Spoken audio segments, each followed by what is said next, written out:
আসসালামু আলাইকুম সুপ্রিয় দর্শক। দেশে পরবর্তী রাষ্ট্রপতি কে হচ্ছেন সে বিষয় নিয়ে বিভিন্ন গণমাধ্যম সহ সব জায়গায় আলোচনা চলছে। প্রিয় দর্শক, যদিও রাষ্ট্রপতির মেয়াদ এখনো আরো 1 থেকে 1.5 বছর রয়েছে, এরই মধ্যে কেন রাষ্ট্রপতির কে হতে যাচ্ছেন সে বিষয়ে গুঞ্জন উঠতে শুরু করেছে।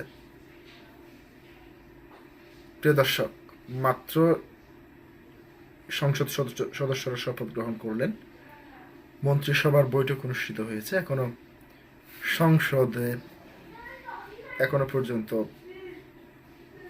কোনো অধিবেশন বসেনি। আশা করছি কয়েকদিনের মধ্যে সংসদের প্রথম অধিবেশন বসবে। হঠাৎ করে কেন রাষ্ট্রপতি কে হচ্ছেন সে বিষয় নিয়ে নতুন গুঞ্জন উঠতে শুরু করেছে।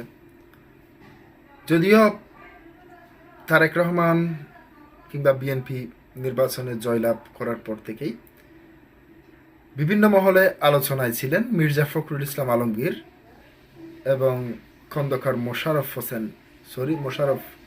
হোসেন সহ বেশ কয়েকজন। শেষ পর্যন্ত মির্জা ফখরুল ইসলাম আলমগীর স্থানীয় সরকার মন্ত্রণালয়ের দায়িত্ব পেলেন। এখন থেকে একটি বিষয় সবচেয়ে বেশি চাওয়ার হলো যে ডক্টর মোশাররফই পরবর্তী রাষ্ট্রপতি হতে যাচ্ছেন।